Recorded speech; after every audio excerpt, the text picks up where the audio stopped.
Alors bonjour, je suis Anaïs Chelleux, je suis photographe et j'ai une pratique plus récente de la performance.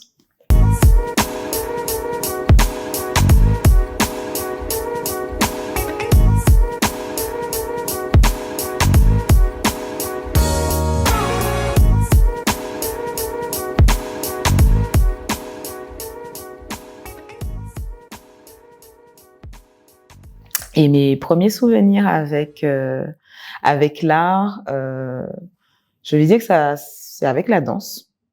Avec la danse, j'ai commencé à faire de la danse vers mes 13 ans à Kamojaka, une école de Groka.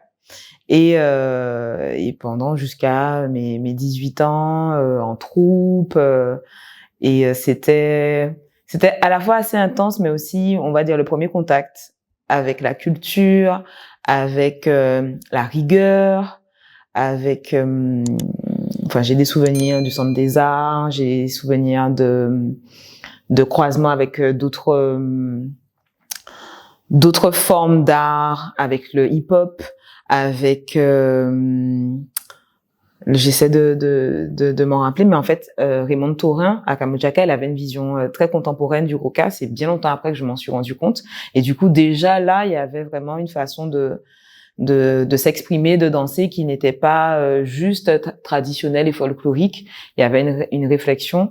Et ça a été vraiment ce premier contact, je pense, qui m'a introduit à une forme de réflexion aussi sur comment faire traverser ce qu'on a raconté au travers d'un art en particulier, la danse, et ensuite, bien plus tard, la photo. Alors, au niveau de mon parcours professionnel, j'ai une formation d'enseignante. Je suis professeure de mathématiques, et la photographie est arrivée à un moment où j'étais avec des amis qui étaient dans la musique dans les années 2012 à peu près. Et je faisais beaucoup de photos personnelles avec mes amis, mais je crois que j'ai changé d'appareil, parce que j'ai commencé directement avec le numérique, et j'ai changé d'appareil parce que il tombait en panne, et j'ai choisi de prendre un appareil professionnel. Et c'est lorsque ce petit groupe d'amis que j'avais a commencé à se produire dans des premières parties de plus en plus connues, et je me suis positionnée en étant justement la photographe de ces différents artistes. Et j'ai vraiment adoré les jeux d'ombre et de lumière qui se mettaient en place lorsque on se retrouvait sur une scène et qu'il fallait justement capturer des moments assez intenses. Et ça a duré jusqu'à 2015. Donc j'étais sur Paris. Donc voilà, j'ai pu faire certaines scènes, les premières parties d'Akio, première partie de Soft. Donc il y avait déjà un rapport au milieu artistique, mais plutôt côté musique. Et au final, en revenant en Guadeloupe, c'est là où j'ai eu une approche artistique, mais déjà du milieu de l'art en Guadeloupe. Donc, et j'ai découvert, puisque j'avais vraiment une pratique de l'événementiel, de ma pratique photographique. Et c'est lorsque je suis arrivée en Guadeloupe que j'ai découvert les moyens d'expression que les Guadeloupéens utilisaient, les artistes. Et étonnamment, c'est bien longtemps après que je me suis dit, mais en fait, j'étais déjà dans un vivier artistique et dans un espace où j'aurais pu découvrir des espaces d'exposition ou autre, mais j'étais vraiment pas sur ça, j'étais vraiment sur l'aspect événementiel. Et en Guadeloupe, j'ai commencé à découvrir les pratiques des artistes. Et c'est là où je me suis dit, tiens, moi aussi j'ai des choses à dire avec cette photo. Donc je continue à faire de la photo personnellement, des photos d'amis, je faisais beaucoup de portraits. J'avais vraiment cette envie de capturer, en faisant certains portraits, vraiment des moments un peu bruts, voilà, des visages. Mais comme on dit souvent, beaucoup de photographes le disent, voir ce que moi je vois. Et donc il y avait ce rapport aussi à la beauté, une beauté très simple, pas d'artifice. Et là j'ai commencé à réfléchir. Je me suis dit, mais voilà, parmi toutes les choses que j'ai déjà vécues, qu'est-ce que j'aimerais raconter? Et j'ai choisi de parler de Maman de l'eau, parce qu'enfant j'avais ce rapport au conte où je je lisais énormément de comptes de tous les pays, en particulier de la Caraïbe, et je me rendais compte qu'effectivement, on avait un imaginaire. Au départ, pour moi, c'était un imaginaire, et c'est en développant et commençant à faire des recherches que je me suis rendu compte que non, c'était pas qu'un imaginaire, que dans d'autres pays qui avaient des pratiques rituelles et spirituelles liées à notamment l'élément eau, au dieu de l'eau, de la déesse de l'eau, et pourquoi pas en fait en faire. Bon, on sait pour quelles raisons, des raisons religieuses, chrétiennes. Je pense que le mélange des cultures aussi n'a pas aidé. Beaucoup de rites ont été perdus, et donc j'ai décidé de recréer cette déesse, donc qui est nommée Maman de l'eau. Donc c'était dans les années 2016, et j'ai créé cette première série. Et ce qui était assez intéressant quand j'y repense et que je regarde cette série, c'est que j'avais vraiment pris le temps, je m'y connaissais pas du tout, de A à Z, de monter la série avec une maquilleuse, avec des recherches. J'avais été chercher le conte dans l'établissement scolaire où j'avais été enfant, que j'avais lu et qui m'avait donné cette idée-là. Et même mon rapport à la démarche de recherche aussi, je m'étais dit ah oui, quand même, j'avais bien fouillé le truc. Et au final, j'avais créé cette série que j'ai exposée peu de temps après, 1 an après, lors du festival Cris de Femmes. Donc ça a été vraiment la première introduction dans une pratique artistique explicite avec un propos, et aussi dans je dis le milieu de l'art guadeloupéen, une première approche où j'ai pu montrer mon travail, expliquer ma démarche et entamer en tout cas ces questionnements de ce que j'avais envie de dire au travers de la photographie. Alors, par rapport au corps, on va dire que c'est vraiment un rapport très frontal. Ça a commencé dès la période où j'étais à Paris. J'avais cette curiosité avec toutes les personnes qui m'entouraient dans le milieu de la danse, de la musique, de questionner toutes les femmes qui étaient autour de moi par rapport à déjà juste leur désir ou non d'enfant. Donc certaines venaient d'avoir un enfant, certaines avaient un désir, et au fur et à mesure, c'était des questions sur lesquelles je me reflétais. Je me dis, mais moi où j'en suis? J'étais à peu près dans la vingtaine, et en arrivant en Guadeloupe, j'ai interagi avec une artiste avec qui j'avais juste eu une collaboration très rapide, mais où on s'était vu à plusieurs moments. Et elle m'avait dit, mais Anaïs, ça y est, je t'annonce que voilà, je suis enceinte, mais il se passe des choses dans mon corps et artistiquement, ça me bouleverse aussi parce que je vois que artistiquement, je ne suis déjà plus la même personne. Et il y avait déjà ce questionnement de cette transformation du corps que l'on a en tant que femme, pas forcément qu'en lien avec la conception d'un enfant. Où est-ce que je me situe et cette curiosité aussi. Et finalement, ce projet n'a pas abouti. Mais de ce projet, je me suis questionnée. J'ai créé un concept qui était, j'ai parlé à une femme, pourquoi je parlerais pas à 40 en fait. Et c'était un projet donc que j'ai appelé de femme à femme à l'époque, où j'interviewais. Donc il y avait vraiment un protocole. Il y a toujours ce protocole qui reste dans ma pratique actuelle, où j'interviewe ces femmes et je les questionne dans leur vie, d'enfants jusqu'à maintenant, le rapport à leur corps. Donc ce sont vraiment des questions que moi je me suis posées, et à l'issue de cette séance, on va dire intime ou de discussion, je faisais une séance de nu et j'avais à cœur à déconstruire mon regard par rapport à des corps que je ne connaissais pas. C'est parti de la première personne que j'ai interviewée, qui était une personne qui, effectivement, comme tu disais, qui n'avait pas des corps qu'on voit, en tout cas, à l'époque, à la télé, et qui m'avait dit, écoute, Anaïs, moi, je suis très à l'aise dans mon corps. Je suis en surpoids, mais j'ai pas de soucis. Et quand on a discuté, elle m'a dit des choses assez personnelles sur physiologiquement des choses qui lui arrivaient et comment, dans cette société guadeloupéenne, elle était jugée ou non par rapport à ça. Et j'ai poursuivi ces interviews. Et là, en fait, inconsciemment, j'avais cette question de déconstruire mon propre regard, mais aussi montrer des corps qu'on ne voit pas.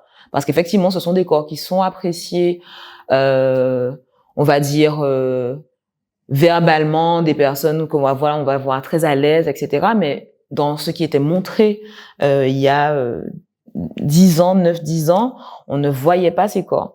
Et maintenant, j'ai ce recul en me disant qu'effectivement, ma pratique de la danse résonne avec ce rapport que j'ai avec l'envie de capturer, d'être au plus près en fait de ces personnes. Et même, je dis parfois un regard un peu chirurgical où je suis captivée par des détails. Ça vient aussi de ce projet qui finalement n'a pas éclos, mais au final, dans ma pratique actuelle, j'ai beaucoup de personnes qui viennent avec un moment de vie qu'elles ont envie de capturer. Donc, un passage de cap particulier, une envie, un anniversaire, une envie de tourner la page parce que des éléments assez intenses, une fausse couche, une rupture, un divorce, un deuil, et elle me demande justement de les accompagner à ce moment. Une opération aussi, et je me rends compte qu'effectivement il y a cette récurrence de j'ai envie de les accompagner, mais je suis au plus près de leur intimité au travers du nu. Et effectivement, j'ai ce truc avec le corps où j'essaie alors pas de désacraliser, mais en tout cas d'enlever ce voile que l'on a où une personne nue est vulnérable. Et en fait, cette personne devient à la fois maîtresse du moment, mais aussi de ce que j'ai capturé en fait, de cette joie, de cette intensité, de ce moment éventuellement triste, fort, sur lequel elle veut marquer un temps fort. Et voilà. Et effectivement, comme tu disais, j'ai pris en photo aussi un homme, et c'était aussi toujours cette question de questionner mon regard en tant que photographe. Comment je capture un corps d'homme nu qui évolue, et encore une fois, je les plonge un peu dans la nature parce que c'est l'élément dans lequel je me sens aussi la plus à l'aise. Et cet exercice-là était intéressant parce que c'était un autre regard, c'est pas un corps que je connais. Et c'est un corps qui évoluait puisque c'est là, en l'occurrence pour la série dont tu parles, c'était un sportif. Donc il y avait vraiment cette question aussi de déconstruire l'idée que j'avais, parce que c'était quelqu'un que je connaissais, c'est un sportif, et non, c'était quelqu'un qui évoluait, que je laissais un peu se mouvoir dans les éléments. Et encore une fois, je fais ce lien avec la danse. Maintenant, avec le recul, je vois que c'est toujours cette question du mouvement figé, certes, mais du mouvement dans les éléments. Et je vois que dans plusieurs séries, c'est ce qui revient très souvent. Alors, pareil, au bout de certain nombre d'années, les premières questions que je me suis posées, j'avais environ 20 ans et j'avais en face de moi des femmes qui étaient jeunes mamans.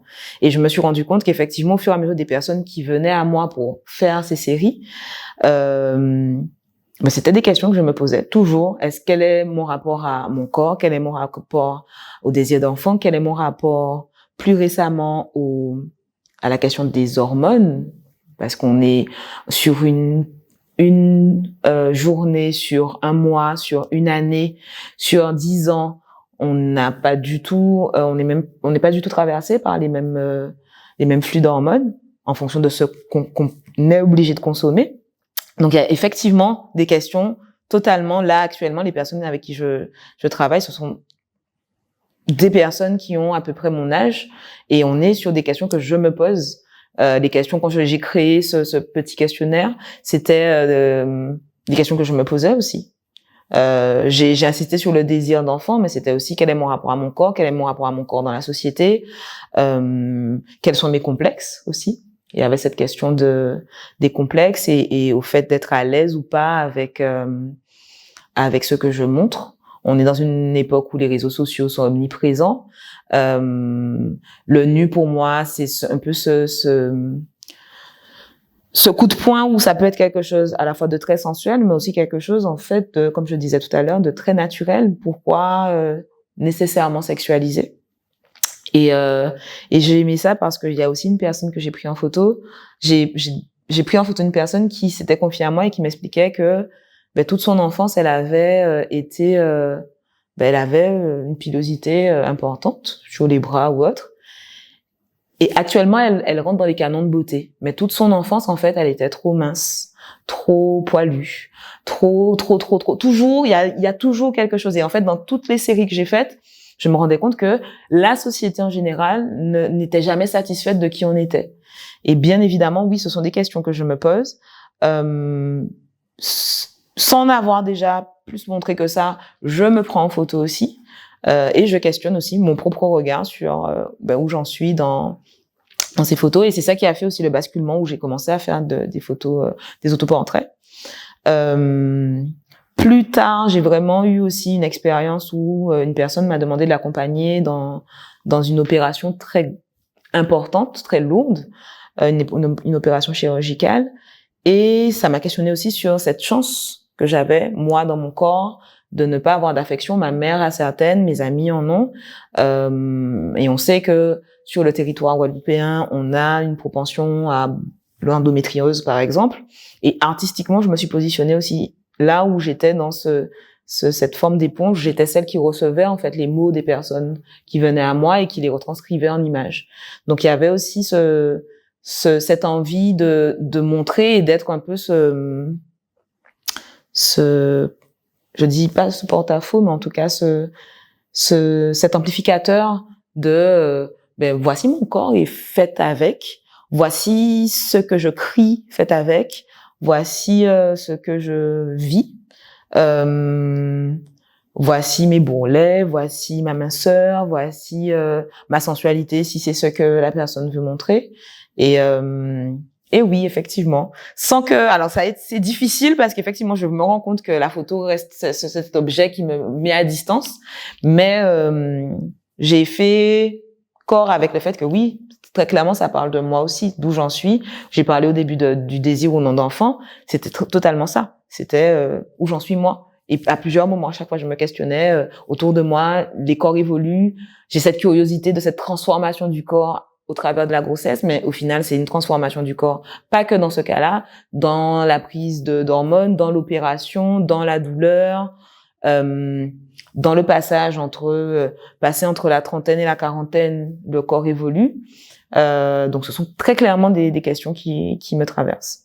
J'ai discuté avec ma grand-mère et on parlait de ses grossesses et je me suis rendu compte, en fait, que nos grand-mères, en Guadeloupe, aux Antilles, ont eu un rapport très désincarné à leur corps. Parce qu'on leur donnait pas le choix, et parce qu'en fait, il fallait survivre. Et elle racontait des choses qui lui étaient arrivées, et elle disait, en fait, c'était de façon très fataliste, comme ça. Elle perdait la vue parce qu'elle était enceinte de jumeaux, et elle s'est jamais questionnée, elle s'est juste dit, en fait, jumeaux égale perdre la vue, alors qu'en fait, non, c'est son corps qui devait être en carence. Et en fait, je me suis dit, mais on a un rapport au corps, enfin, on a une transmission du rapport au corps qui est particulière. Nous, actuellement, qu'est-ce qu'on en fait? Et j'ai eu le sentiment de mettre ce projet de côté quand la série s'est consanouillée et mes voyages ont commencé. Sauf qu'à chaque fois que j'étais en Guadeloupe, des femmes me contactaient. Et le protocole, naturellement, je me disais, mais je peux pas faire juste une séance photo comme ça, du nu ou autre. Il faut que je rencontre ces personnes. Et à chaque fois, spontanément, je disais, mais est-ce que je peux t'enregistrer? Est-ce que je peux prendre des notes? Est-ce que, voilà. Et je me suis rendu compte que mon processus créatif, c'était en fait le projet de Femme à Femme qui existait depuis 2017, où dans ma tête, j'avais vraiment un protocole avec 40 femmes. Mais là, ces 40 femmes-là venaient de façon très ponctuelle dans ma vie. Au gré de mes arrêts en Guadeloupe. Et pour moi, oui, à terme, on est sur un projet presque d'une vie, parce que j'aimerais aussi, dans la déconstruction de mon regard, ne pas interroger que des personnes de ma génération, discuter avec ma grand-mère, discuter avec des personnes qui ont 60 ans, discuter avec des adolescentes, parce qu'on est aussi sur des générations différentes. Et aussi, en parallèle, on parlait tout à l'heure de féminisme, bien évidemment, mes lectures, Françoise Vergès, Virginie Despentes, voilà, je me disais que qui font qu'effectivement j'ai encore une fois ce parallèle entre où est-ce qu'on se situe en tant que femme dans cette société actuelle, où est-ce que la société nous situe, où est-ce que la femme noire dans le cas général se situe. Donc je pense que inconsciemment aussi je me nourris de ça. J'écoute beaucoup de podcasts. Beaucoup de podcasts où aussi on a un peu ces processus de questionnement de la femme, de questionnement plus généralement de l'individu, mais aussi de ce rapport au corps. Donc, sans le conscientiser, les questions qui m'interrogent sont souvent celles-ci, celles du rapport à soi et à son corps dans l'espace, dans la société, dans la localité dans laquelle on est. Et oui, à terme, pour revenir à la question, j'en ai parlé une fois d'ailleurs à Stéphanie, qui est le grand projet de Femme à Femme, qui prend des séries que j'ai montrées dans Cris de Femme, qui prend aussi des interviews, des notes. Parfois, j'ai eu des interviews qui n'ont pas abouti à une séance photo parce que calendrier, mais en fait, j'ai ces interviews. Donc oui, à terme, bien sûr, j'aimerais que ce projet existe. Pour moi, il y a deux choses. Il y a effectivement la question, personnellement, dans ma prise de vue, il n'y a pas ce désir de sensualiser. Je vais pas dire sexualiser, du coup, de sensualiser. Effectivement, ce qui ressort, c'est ce que la personne est, selon moi. C'est vraiment ce qu'elle m'a renvoyé. Et dans ce protocole que j'ai développé, effectivement, c'est très important pour moi de passer du temps avec cette personne-là bien avant. Et donc, oui, il y a un lien qui se crée. Et si cette personne n'arrive pas déjà avec un rituel, ce qui a pu être déjà le cas, je construis avec cette personne un rituel. Donc, au final, dans ce moment, on est dans cette bulle, en fait, où elle évolue, où on échange. Et au final, même quand on est sur place, parce que parfois j'ai des assistants, on est dans quelque chose de très jovial, mais dans ce que moi, dans cette conversation qu'on a entre elle, son rapport à son corps et la prise de vue, effectivement, on est dans à la fois du rituel et pour moi, je pense, dans ce que je suis aussi dans mon rapport à mon corps. C'est-à-dire que je pense pas que ça soit conscient, mais on est dans de la beauté, dans de la mise en avant sans sexualiser, en tout cas pas avec l'intention de. Et c'est intéressant parce que souvent ces femmes arrivent avec des idées très arrêtées. Je ne suis pas forcément à l'aise avec mon corps. J'aimerais aller dans cette direction-là. Je sais, j'ai vu, et c'est souvent on me pose la question, mais comment ces personnes-là te contactent? Mais parfois c'est une photo que j'ai montrée et la personne ressent et elle veut en fait juste faire cet échange avec moi. Et moi, je dis juste, entre guillemets, et je la laisse évoluer. Et au final, je ne fais pas de direction, de modèle, on n'est pas sur du staging où je lui demande de mettre son bras. Très rarement, non. En fait, cette femme est en train d'évoluer. Et effectivement, pour moi, l'utilisation de l'élément et de l'eau est important, où on donne un élément, ça peut être un voile ou autre, parce que, je la laisse juste faire corps et être à l'aise dans l'espace dans lequel je la laisse évoluer. Et comme je disais tout à l'heure, la question s'est plutôt posée quand j'ai pris en photo le corps masculin. Et c'est là où, effectivement, je n'ai pas forcément été plus loin parce que je me suis questionnée sur la déconstruction de mon regard. Parce que je suis hétérosexuelle et donc j'ai un regard de femme sur un homme. Donc, est-ce qu'il y a ce désir de le sexualiser pour que les personnes qui regardent, pour créer du désir? Et j'ai eu cette réflexion construite à ce moment-là. Et la question de est-ce que je souhaite prendre en photo, déconstruire mon regard aussi à ce sujet. Au final, mon travail avec les femmes prend beaucoup de place, mais c'est dans un petit coin de ma tête où je questionne ça, déconstruire mon regard sur mes goûts personnels en tant que femme hétérosexuelle, et montrer aussi, de la même façon que je montre des corps hommes qui ne sont pas ceux vus à la télé, qui sont pas ceux attendus des corps noirs et de ceux, on va dire dans les clichés, dans ces visions un peu colonialistes de l'homme noir fort, voilà. Donc ce sont vraiment, pour le coup, il y a eu à un moment deux directions différentes sur la question ne se pose pas. Pour moi, pour les femmes, on est dans l'expression de soi. Et dans cette création, la création de cette bulle, en fait, et vraiment, je retrace un peu mentalement tous ces exemples. J'ai vraiment eu des femmes qui ont fait de la chirurgie esthétique, dont les corps ont évolué. Souvent, j'ai des femmes aussi qui sont enceintes, qui à la base, ça peut être un shooting grossesse, mais ça devient tout autre chose parce qu'en fait, on est sur une expression de soi, encore une fois, en tant que femme au moment présent et pas de femme enceinte nécessairement. Donc, je pense que ça me traverse différemment parce que je suis une femme et que ces questions-là, la question du rituel et la question de son corps dans un élément, dans l'espace, me traversent aussi.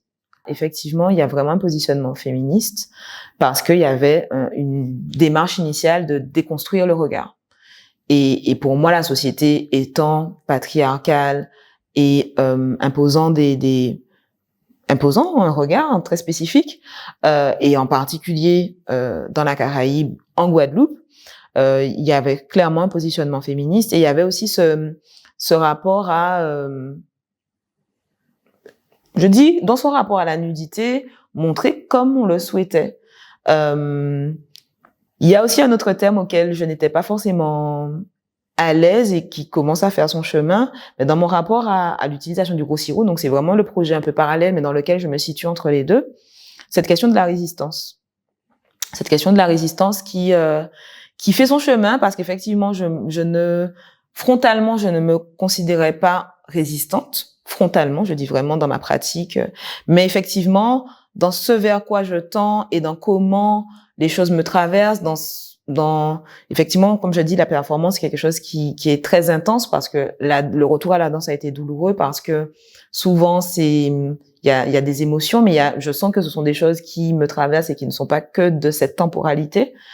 Et dans les recherches que je fais, tout simplement, dans le rapport à la présence du carnaval, l'utilisation du masque, l'histoire, tout simplement, ma pratique est résistante. Et c'est quelque chose qui, comme je dis, qui se construit actuellement parce que je pense que je ne souhaitais pas y aller. Et c'est étonnamment dans le regard d'autres personnes, d'autres minorités, que j'ai eu cette réflexion. Et au final, mes lectures sont très clairement positionnées, mais effectivement, dans mon propos photographique, je constatais que je ne me positionnais pas explicitement. Puisque ça restait quand même centré autour de moi. Mais dans ce lien que je cherche à faire entre les territoires, pour moi, il est clairement question de cette résistance, dans cette recherche de rituels, de ce qui a été coupé, de ce qui a été enlevé, arraché de force, mélangé. Ben oui, je cherche à exister en tant que Guadeloupéenne, et très clairement, il y a cette envie d'exister et donc de résister. Donc effectivement, pour moi, ce sont les deux pendants à la fois de ma pratique avec toutes ces femmes que je croise et dans cette pratique plus personnelle qui m'amène à voyager et qui m'amène à parler aussi de l'île et de toutes ces problématiques, parce que quand à la fois je parle de ce regard et de pour cette femme par exemple, pour les fibromes, en fait, on est en train de parler de ce qui nous traverse. Qu'est-ce qui nous traverse? C'est le chlordécone. Encore une fois, je n'en parle pas explicitement. Mais quand je me retrouve sur un territoire qui ne connaît pas la Guadeloupe, je me retrouve à en parler finalement. Quand je parle du gros sirop, on ne connaît pas le gros sirop, on va dire de la mélasse, mais je dis non, c'est du gros sirop. Le gros sirop, ça vient d'où? Et je me retrouve à parler de l'histoire. Et en cela, et en tout ce que je commence à faire dans ce travail aussi d'archives, parce que je cherche à voir comment les corps ont été montrés aussi à l'époque et comment moi je me positionne par rapport à ça, il est clairement question de résistance. Alors, en parallèle des projets que j'ai eus, où j'accompagnais ces femmes, j'ai commencé à travailler sur la manipulation du gros sirop et c'était une question de comment représenter mon identité autour de l'utilisation du gros sirop. C'était au départ des portraits que je faisais d'une amie autour de la danse et des stigmas dans lesquels on nous met dans la société occidentale, donc l'ambivalence entre qui on est en tant qu'individu afrodescendant et ce que la société, où est-ce qu'elle veut qu'on soit. Et avec l'association au pluriel, j'ai eu l'occasion de partir à la rencontre de danseurs qui, pour le coup, c'était vraiment une expérience, une rencontre. Et je suis partie avec le Gros Sirop. Et au final, c'est là où la performance a fait son entrée parce que Joëlle Fifi, qui est la chargée de projet d'art au pluriel, m'a dit, mais Anaïs, tu as travaillé avec une danseuse en Guadeloupe, là tu vas travailler avec des danseurs, mais tu es une danseuse, donc où est-ce que tu te situes? Et il faut savoir que quand je suis revenue en Guadeloupe, j'ai un peu arrêté la danse. J'ai fait d'autres danses, mais j'ai arrêté le Gros-Cas et j'avais un rapport assez douloureux avec la danse parce que des questions un peu existentielles d'où je me situais dans ce qui existait déjà sur le territoire et ce que moi je pouvais éventuellement apporter. Et j'ai fait une sorte de crispation dessus. Mais au final, au Bénin, on a eu cette interaction. Donc moi, je suis arrivée avec le Gros Sirop. Eux avaient fait une création autour du texte de Birago Diop, Le souffle de nos ancêtres, texte que je connaissais et sur lequel j'avais déjà dansé enfant à Kamojaka. Et on a fait cette conversation où eux pleuraient leur mort symboliquement, parce qu'effectivement au Bénin, à l'époque, il y avait encore beaucoup de personnes qui pensaient que toutes les personnes parties au moment de la traite esclavagiste étaient décédées en mer. Et moi qui symboliquement revenais, mais avec du Gros Sirop et cette interaction où j'arrivais avec cette forme de rituel où on connaît le Massa Congo et tout ce que ça représentait pour moi. On a fait une interaction et ça a été quelque chose de très intense. Et c'est là où, effectivement, j'ai questionné mon rapport à la performance. Alors, à l'époque, j'étais pas du tout ancrée par rapport à ça. Pour moi, ça a été vraiment un échange. Mais mon rapport à la performance, à la danse, le fait que ça revienne à moi de façon détournée, parce qu'effectivement, je performais, mais je prenais des photos aussi. Et questionner mon identité. Parce que j'étais cette Guadeloupéenne qui interagissait avec des danseurs béninois, qui avaient un élément qui n'existe que dans cette zone, dans la Caraïbe, sur lequel j'avais aussi fait des recherches, et qui arrivait avec son MAS, en fait, son MAS, avec cet appareil photographique qui reste un autre élément avec lequel elle s'exprime. Et ça a été un peu l'ouverture à je vibre au travers du Gros Sirop que j'applique sur ma peau, au travers de sonorités qui sont dans la Caraïbe, donc on était encore dans cette zone-là au départ. J'arrive au Bénin, je vibre aussi au travers de cette performance. Et quoi d'autre? Donc ça a été le point de départ et effectivement, j'ai eu d'autres projets qui n'étaient pas forcément liés à cette expérience, mais qui m'ont permis de performer, d'utiliser encore une fois le Gros Sirop. Et ça a été le projet C'est Consanouillé qui débutait de ces portraits avec mon amie danseuse et qui maintenant est devenu l'expression de mon identité en tant que Guadeloupéenne au travers de toutes ces rencontres et de tous ces voyages sur des territoires africains, afrodescendants, afro-diasporiques plus généralement, et comment je construis ce rituel au travers de l'application de ce Gros Sirop et que j'exprime et que des choses me traversent et que je converse avec les gens. Donc là, on est sur cette question sur ce projet, sur la mise en place de cette performance, mais aussi sur l'utilisation de l'outil photographique, comment je capture le visible, l'invisible, la vibration, parce que c'est ce qui, moi, me traverse. Voilà.